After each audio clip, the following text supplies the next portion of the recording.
The following is a special presentation of Tony Kurre Radio.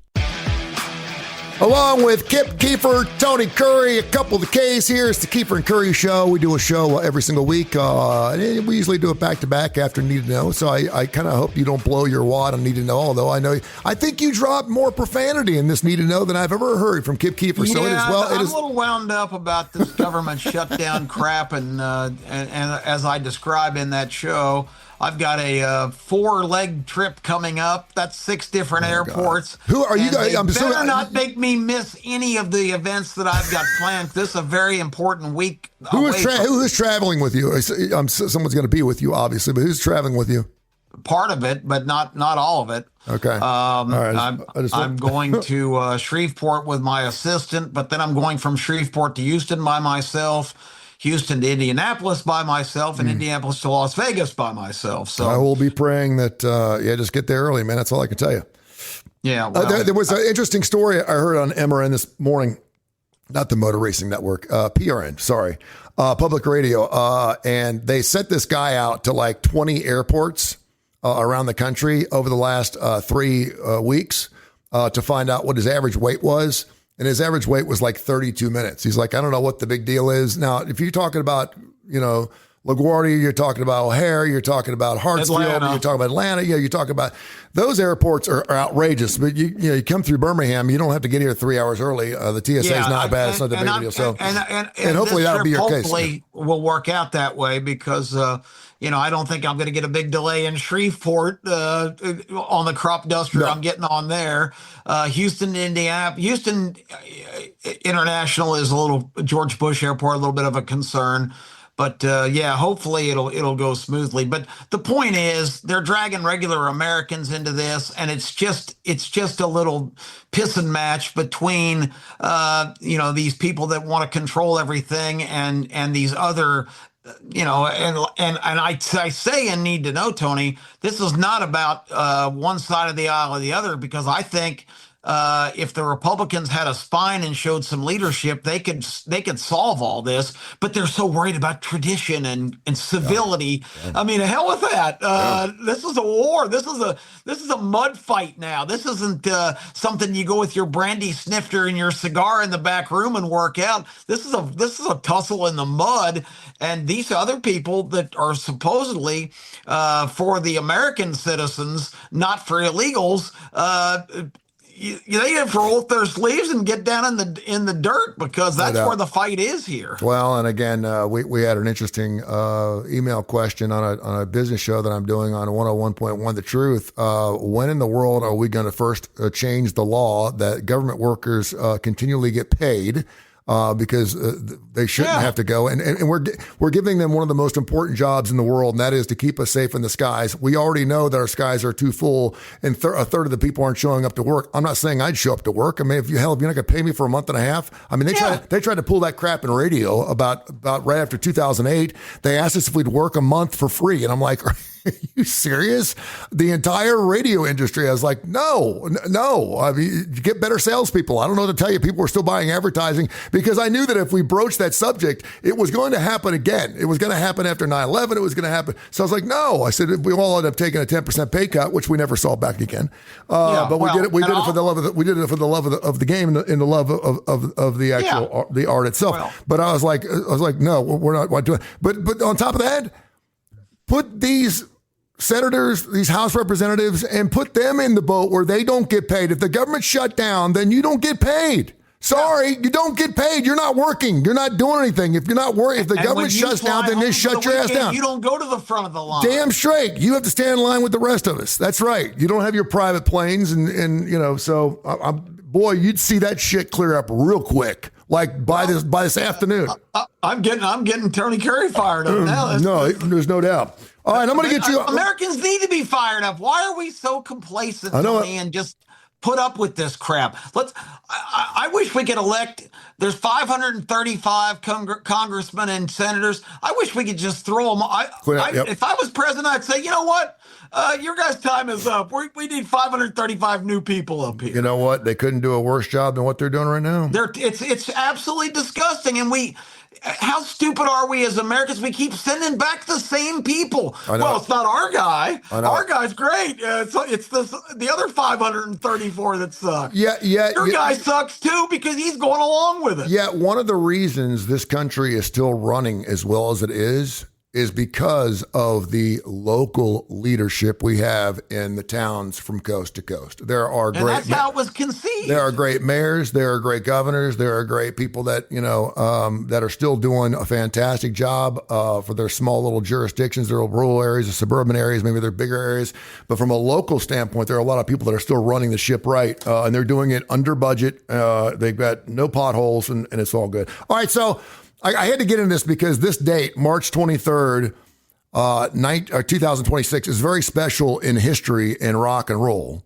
And I've been kind of waiting to do this show because I knew it was going to be on a day that you and I were actually going to be recording. So, it's funny, we go back and we go 40 years ago, 50 years ago, right?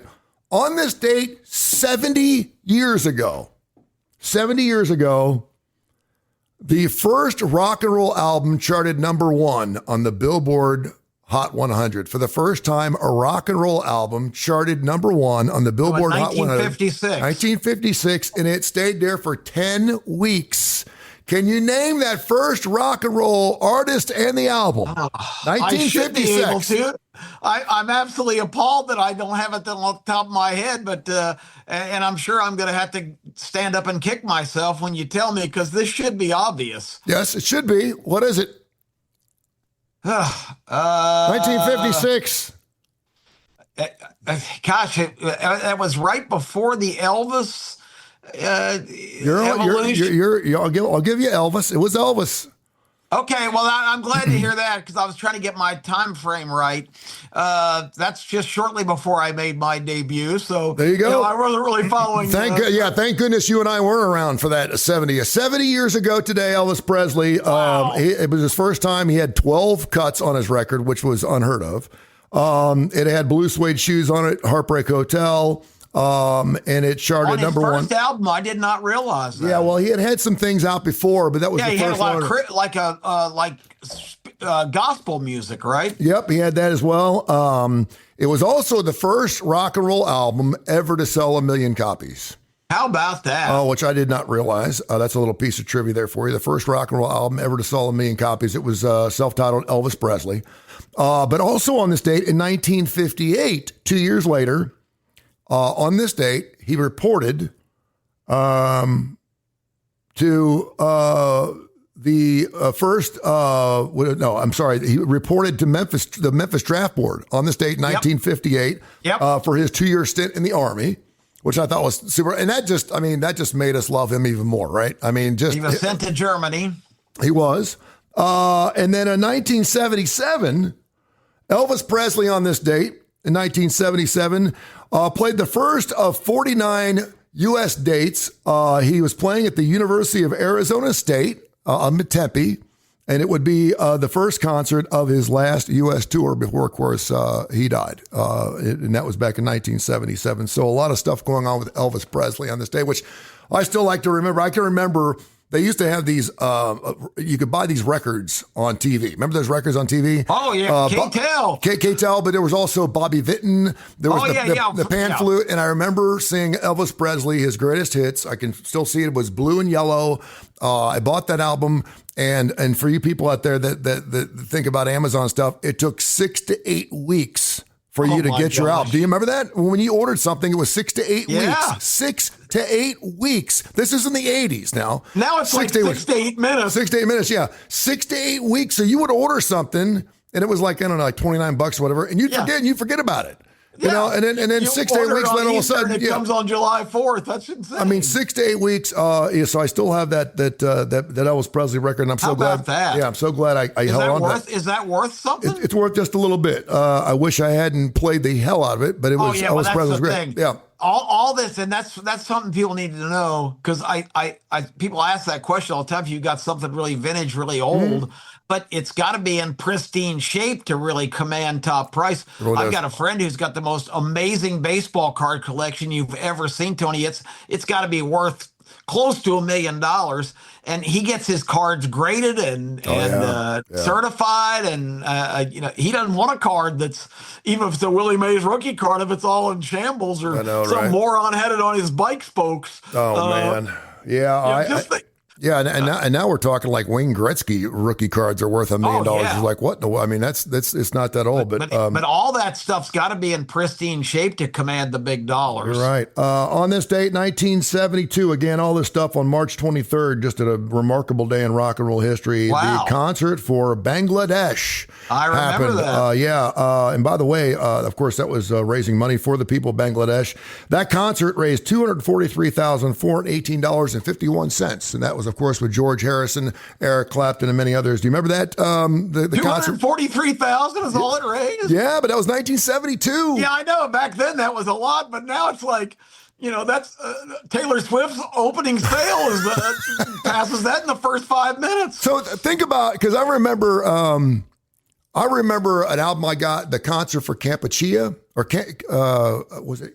It was. There were a lot of those. Then, and then of course, I think about the live album with Peter Frampton, the Woodstock. I'm just trying to think some of those live albums that used to come out. That was, because you had artists crossing over. You would never normally have two artists on the same record that were from different labels. In this particular case, you had different labeled people playing together. But yeah, the concert of Bangladesh I thought was amazing. That was great stuff. 1977. Fleetwood Mac released their only #1 song on this date in 1977. Do you know what it is? I cannot believe they only had one #1 song. Yeah, that's shocking. I would think it would be Go Your Own Way. It was actually Dreams. Really? Yeah. Stevie, how about that? Mm-hmm. I actually saw, I think I've told you this before, I saw Fleetwood Mac at the Omni in Atlanta in July 1977 as a junior in high school. Oh, that's amazing. We were there, and I've told you the story before. They were the opening act on that tour because I guess they had it signed, sealed, and delivered before they just exploded with their first two albums.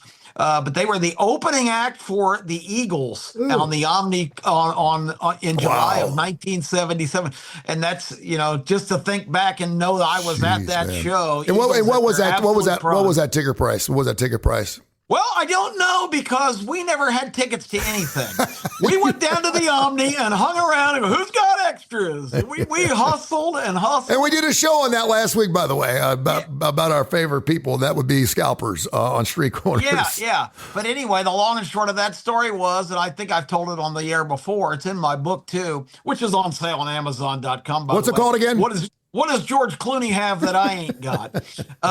But anyway, we were at that show and we were hustling tickets, and we got nothing. We got nada.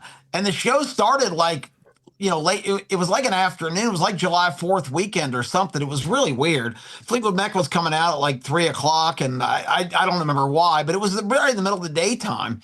But we were getting nothing. Nobody had any extras. Everybody was, pumped because Fleetwood Mac had become the opening act, arguably was the co-headliner. No doubt.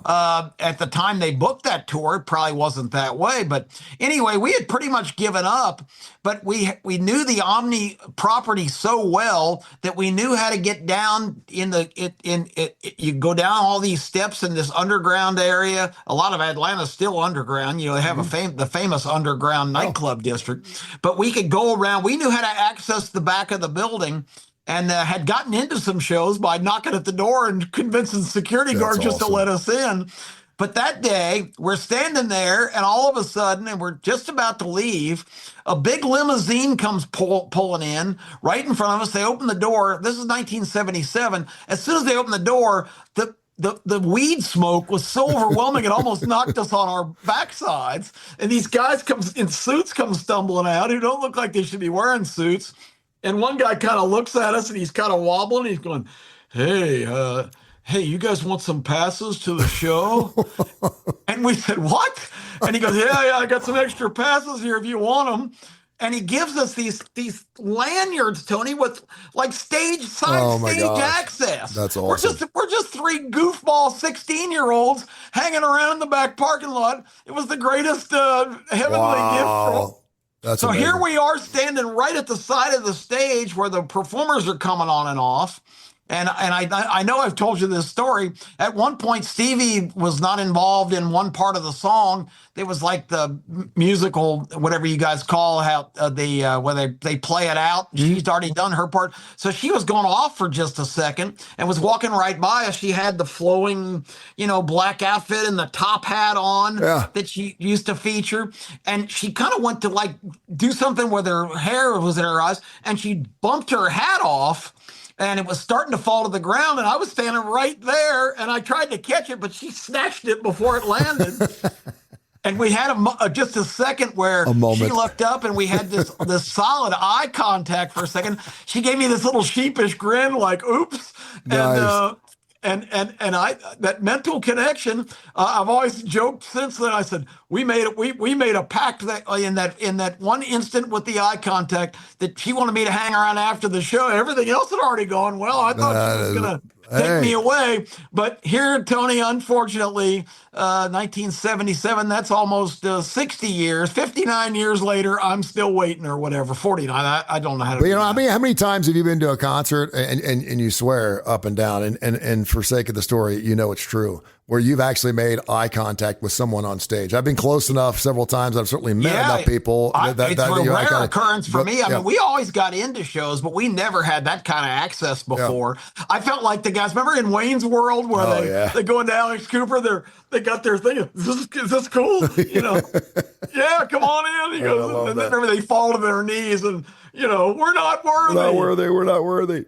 Oh, that's great. 1962. I'm going to back it up a little bit. Keith Richards and Mick Jagger performed for the first time ever a gig together. The band was called Little Boy Blue and the Blue Boys. Back in 1962, the first time Keith Richards and there was this other guy, Brian Jones, who actually saw them performing at that particular show. It was called the Ealing Club in Ealing, England, and he actually saw them. And several weeks later said, "Listen, I want to be on your show." And the same club with Alex Corner, Elmo Lewis, who was famous for his slide guitar, used to have a song called Dust My Broom, just some fantastic stuff, man. You go back 1962, his stage presence, obviously, and his ability impressed both Richards and Jagger enough where he had actually joined the band, and then, of course, unfortunately, passed away. 1986, Van Halen scored their first #1 album. I remember this album, 5150. I cannot believe it's 1986 because I thought 5150 was sometimes in the 90s, but that was Van Halen's first #1 album, and it had to be with Sammy. You would think that with David Lee Roth, you would think 1984, Jump. Nope, that album did not go to #1, but they had their first 1986 #1 album, 5150, which I thought was very, very interesting. Also, on this date in 1992, a Chicago court settled the Milli Vanilli class action suit. If you could prove that you bought the Milli Vanilli album or the 45 prior to 1990, you could mail your receipt in and get $3 back as the class action suit. $3. Because remember, of course, they won 2 Grammys for Blame It on the Rain and My Girl, or what was the other song they had? So when you look back on that, that's 1989, okay? That's not that long ago. I mean, it's 37 years ago. But could you imagine, 2 dudes who sold 13 million copies of their album, like, I don't even know how many millions of copies of the single, on the Grammys, win the Grammys, and then we come to find out that those dudes weren't the singers of the song. I mean, could you know how what on the show? I mean, what a hoodwink that was. I mean, how stupid, how crazy was it that we just and the fact that it got that far before we actually realized it was just amazing. And it makes you wonder now with AI and everything else. I mean, there's songs out there we think they're we think they're collaborations, but they're not. I could put Bob Dylan with Jackson Brown and say, make a song for me, and it'll make a song based on their 2 playing prowesses and actually release a single. And sometimes those songs are pretty good. But anyway, I want to share that. Not a long show today, but March I want to share this. March 23rd, I have a new appreciation for this date. But it's crazy because Now at the age of 60, I hear these, 40 years ago, 45 years ago, I know math. I was like, wow, that was 20. Oh, no, it's not 20. It was 38 years ago. And then to see something 70 years ago, I'm like, come on. I mean, what are we talking about? Spike Jones music? What are we talking? The Dave Rose Orchestra? What the hell are we talking about 70 years ago? No, it was Elvis Presley, man. Elvis Presley, he was the first one to score a #1 album, which was crazy because when he came out with that stuff, all the songs were like 2.5, 3 minutes long.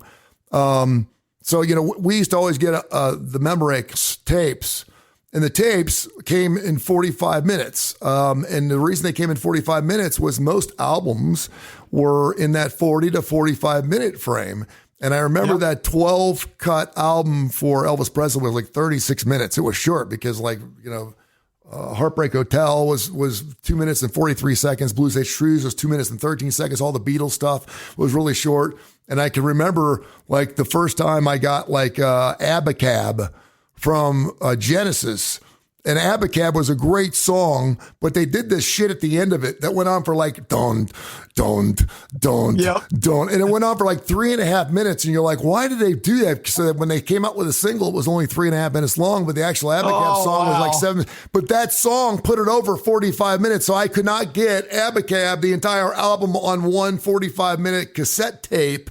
And I was so pissed because I kept running out. But anyway, but that's people were like, well, why did you have 45-minute cassette tapes? That's because the majority of albums back in the 60s, 70s, and 80s were roughly 40 to 45 minutes long, and you could usually get an entire album on a cassette tape. So that was one of the reasons that was on there. But anyway, just wanted to go through a little rock and roll history with you. I thought that was amazing. Looking forward to not only doing the show with you again. We kind of changed things up. I know you started allowing us all to kind of get our own things. I brought back Bone Fragments this past week, which was a lot of fun.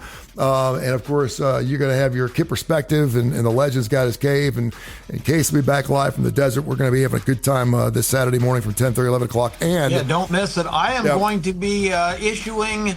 I've been working with the president. Remember, he's pledged to fix all the problems in college football, Tony. Yes. I have the copy of our joint executive order I'm going to release this week on the starting line. Oh, I cannot wait to hear it. We're going to fix it all. That's going to be fantastic. Just like that. There you go. Have yourself a fantastic week, my friend. I'll talk to you in a little bit. All right, Tony. This has been a special presentation of Tony Kurre Radio.